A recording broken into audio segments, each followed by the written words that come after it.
Hijrah itu ketika kita sudah menyadari bahwa sesuatu yang kita lakukan itu tidak sesuai dengan apa yang Allah inginkan, maka kita berusaha untuk menjadi sesuatu yang ideal. Ini adalah mulainya dari sini. Kita harus mulai memang dari awal banget.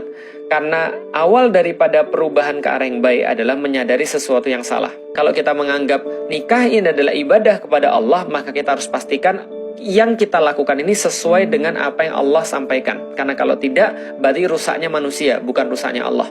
Maka saya punya persepsi yang lain, punya persepsi yang baru, yaitu adalah cara Islam memandang tentang kehidupan dan pernikahan. Maka pacaran tuh menjadi sangat-sangat gak enak. Maksudnya gak enak tuh gimana? Gak nafsu lagi, nafsu itu memang masih ada. Ketemu dengan pacar ya masih merasa deg-degan. Pacaran tuh masih merasa happy. Tapi ada sesuatu diri saya yang melawan. Lik, ini bukan yang tepat. Lik, ini sesuatu yang salah.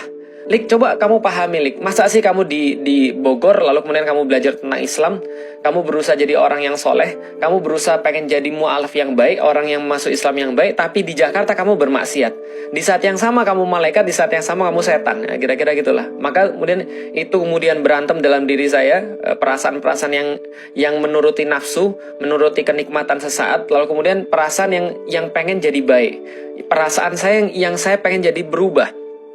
Satu titik kemudian saya mengatakan pada pacar saya itu, kita putus. Kenapa putus? Karena kalau seandainya ini terus dilanjutkan, maka ini tidak baik bagi kita semuanya. Saya bilang sama dia, kalau kamu sayang sama saya, kamu nggak mau saya dibakar api neraka. Karena saya sayang sama kamu, maka saya juga nggak mau kamu dibakar api neraka. Karena itu kita putus aja. Lalu kemudian ketika saya sudah putus, saya sudah menyadari bahwa saya salah, menyadari bahwa ini bukan jalan yang benar untuk menuju pernikahan yang sudah saya dapat gambarannya itu, ini bukan jalannya, karena maksiat tidak akan pernah mendatangkan kebahagiaan, maka saya perlu cara yang lain. Maka untuk mutusin ini memang sesuatu yang sangat sulit ya. Saya nggak bilang sesuatu yang mudah. Saya nggak bilang sesuatu yang gampang dilakukan. Enggak. Ini perlu keberanian. Ini perlu pertimbangan. Tapi yang jelas, Anda mutusin adalah karena Anda tahu ini bukan pilihan bagi orang-orang yang pengen mendapatkan impian gambaran pernikahan yang sudah dia ketahui. Nah, berarti di sini Anda sudah bisa menentukan juga Anda itu serius nggak dalam nikah. Berarti kalau ada orang pacaran itu nggak serius. Kenapa? Karena pacaran itu adalah metode yang ditemukan untuk orang-orang nggak serius.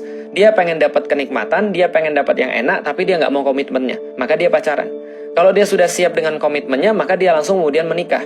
Oh Ustaz, kita harus ngumpulin duit, Ustaz, kita harus begini, kita harus begitu, kita harus kemudian mengenal. Nanti kapan-kapan saya bahas lebih jelasnya. Tapi saya cukupkan sampai di sini untuk sekedar menjelaskan saja. Setelah saya putus, kemudian ya biasalah. Tapi sebelumnya, mutusin itu perlu satu pertimbangan, perlu satu keyakinan. Apa keyakinannya? Bismillah, ini bukan jalan yang tepat. Nah setelah putus, pasti galau dong.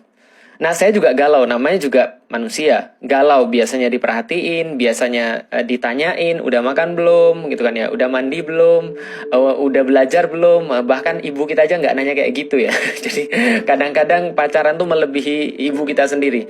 Dan bahkan kita memperlakukan kadang-kadang pacar kita lebih daripada ibu kita sendiri. Itulah nggak adilnya. Kita anggap itu cinta padahal itu cuma nafsu doang. Nanti kapan-kapan kita jelasin lebih lanjut. Nah setelah kemudian putus, disinilah perlu aktivitas pengganti. Bagi saya, aktivitas penggantinya adalah kajian. Karena saya tinggal di IPB, dan waktu itu IPB itu sangat religius banget. Banyak sekali kemudian pergerakan-pergerakan dakwah, lalu kemudian kelompok-kelompok dakwah, lalu kemudian saya beraktivitas di sana, bergerak di dalam dakwah, belajar Islam. Nah, apa yang saya dapatkan? Ternyata galau itu adalah akibat kalau kita nurutin perasaan kita. Tapi kalau kita mau untuk manage perasaan kita, galau itu bisa kita hilangkan. Gimana caranya? Mudah. Galau itu muncul kalau ada trigger.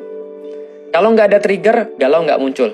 Apa itu triggernya? Bisa jadi ingatan kita, yang sudah kita kemudian simpan di dalam benak kita, rekaman-rekaman, potongan-potongan kehidupan, atau bisa jadi triggernya itu dari sesuatu yang bersifat fisik.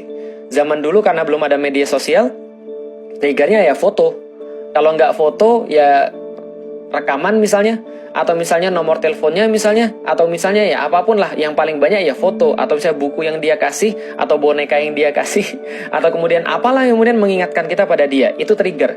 Nah, untuk langkah pertama bagi teman-teman sekalian, setelah mulai dengan menyadari kesalahan, lalu kemudian buat keputusan yang benar, sesuai dengan gambaran yang kita inginkan, maka mulailah untuk menghilangkan trigger-trigger yang bisa membuat kita galau, yang buat kita nggak fokus. Dan saya tahu sekali lagi ini sulit. Ini sama kayak kalau bagi orang yang hobi game ini ngapus game dari komputernya. Saya tahu banget karena saya dulu juga gila game gitu kan ya. Tapi ya kalau kita nimbang diri sendiri, kita mau apa nih? Kalau kita benar-benar mau ke Turki dan kita tahu ini bukan jalannya, ya sudah lakukan.